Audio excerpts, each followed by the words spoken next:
Hey guys, welcome back to my channel and welcome back to another Disney trip recap. I have my notes below me, so if you hear paper rustling, that's what that is. But today we are talking about my 7th trip to Walt Disney World, which was in May of 2013. So this was actually the first trip that Ethan and I took, just the two of us, and it was really fun. This is like, I have very fond memories looking back at this trip. I feel like it's where we found like our groove of doing Disney together, and it was just a really good trip. So we stayed at Port Orleans Riverside, which was it's the only time either of us have ever stayed there. It was a beautiful resort.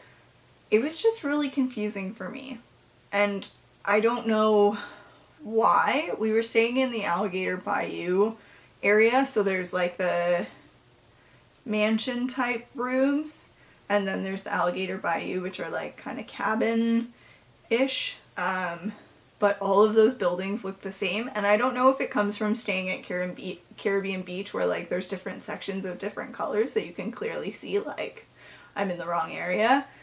I don't know what it was, but it was confusing. I think we ended up using the main bus stop more than the one that we were closest to. Like, I think we knew how to get from the bus stop by our room back to our room at night. I feel like there was some wandering, and we would go to the main bus stop in the morning. So this trip, we really like found the routine of getting up early and trying to be at the park as early as possible.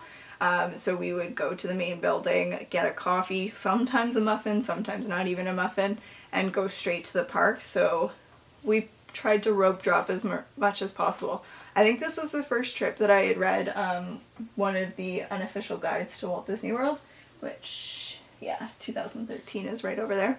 And that's what they suggest to do a lot, so I feel like that's where we got that.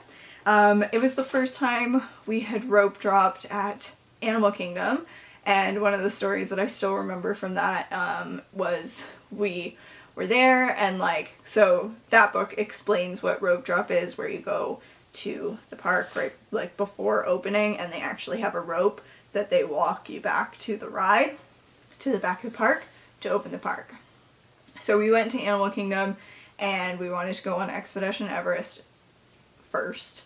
I don't know how this happened, but there was the crowd going this way, and we ended up over here. So we were going through like Dinoland USA, past like Finding Nemo, going back this way to Expedition Everest, and I remember like looking over and seeing the mass of people walking this way, and us like picking it up, trying to beat them, and like just looking over and speeding up, and I don't remember how it happened, but somehow we were on this side, and we ended up being like 3rd and 4th people in line for Expedition Everest. We were the first people on, like we were on the first train in the morning. It was awesome, and I think we did it like 4 times. That was also Ethan's first time to Animal Kingdom. So we would get up early, go to the park, and then take an afternoon break and like actually like nap.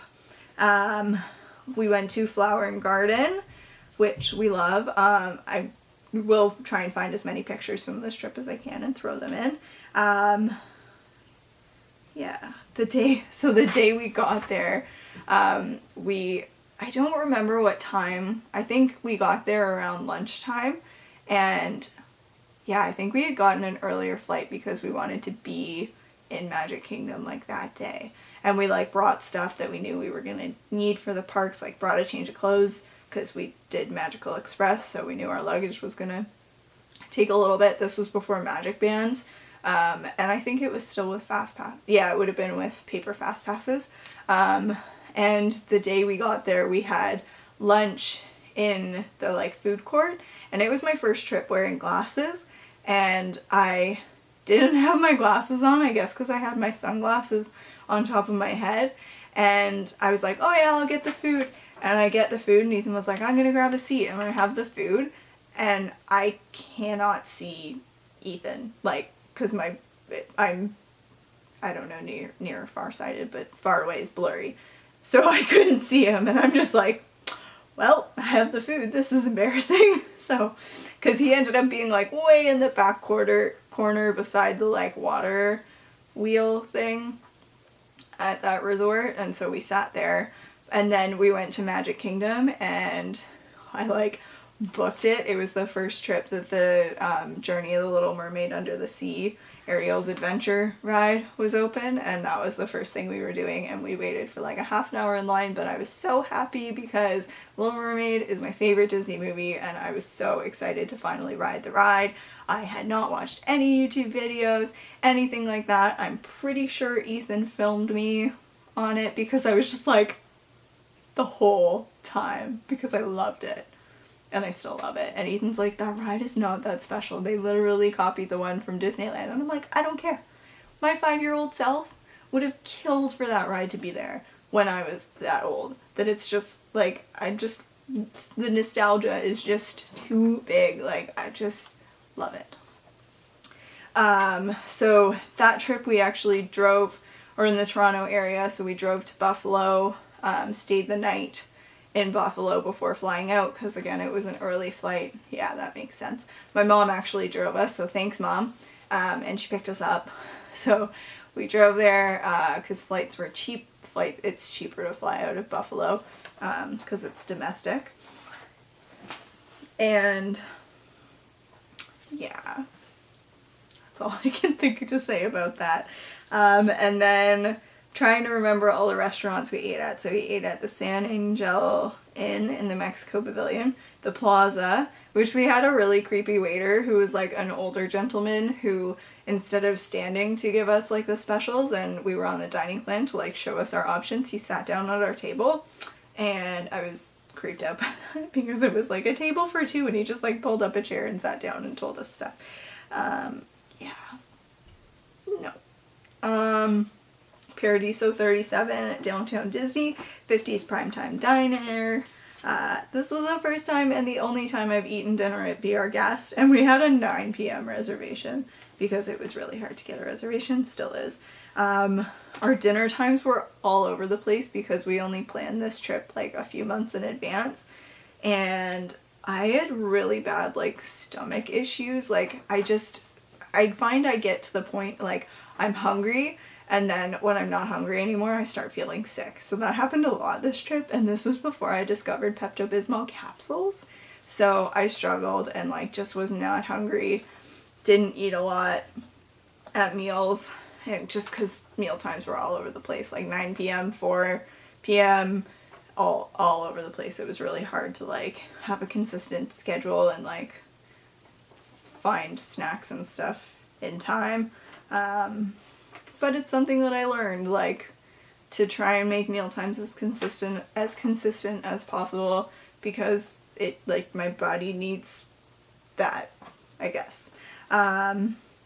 We took the boat to Downtown Disney which it was Downtown Disney at that point, from Riverside, and we went to see Lanuba for Ethan's birthday, and I don't know what's going to replace that, but it was so good, and I would recommend it, but you can't see it anymore. So, but we had like front row seats, and I remember there was a performer on like a bicycle, and he's like going around, and then he's coming towards me, and he stops right like at the end, and I'm like, and I can feel the spotlight on me because I'm in the front row, that people were probably laughing at me, but I scare easily, so.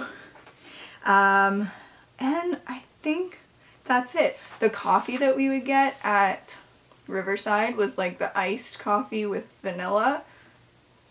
Yeah, that sounds right. And I remember going, the next trip I wanted that again, and I couldn't find it. I feel like I tried it what's that? It's closed now. Starring Rolls Cafe, like Roll, R-O-L-L. And it was not the same. But I did find it in the Sunshine Seasons food court in the Land Pavilion at Epcot. But yeah, like sweet coffee is what I like. But yeah, like I feel like I found that was the best way to do Disney for me. Like take a break in the middle of, like get up early, because I can't sleep when I'm in Disney. I'm in freaking Disney. I love it.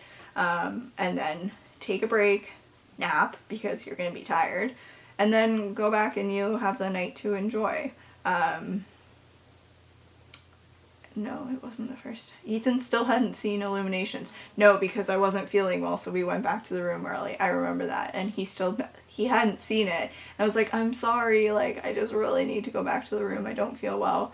And so we missed it, and he didn't see it until our next trip. But that is it. I look back on that trip so fondly. It was such a good trip. First trip with my boyfriend. We had been together for just under 2 years at that point. Just the two of us getting to do what we wanted, when we wanted. It was fun. Ethan's first time doing the safari, which he loved.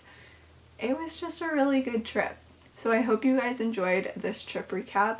Let me know if you've been to Disney World 7 times. I know I'm very lucky to have gone as many times as I've gone, but just let me know. It doesn't matter what trip number. Let me know something that sticks out to you from your trip, because it's always fun to look back. And I don't know what it is about this trip, but I remember it so fondly. So thank you guys so much for watching. If you like this video, make sure to give it a thumbs up. If you haven't seen any of the other videos in the trip recap series, I will make sure to link the playlist for you, and you can start at the beginning. But until next time, I will see you guys in my next video. Thanks so much for watching. Bye.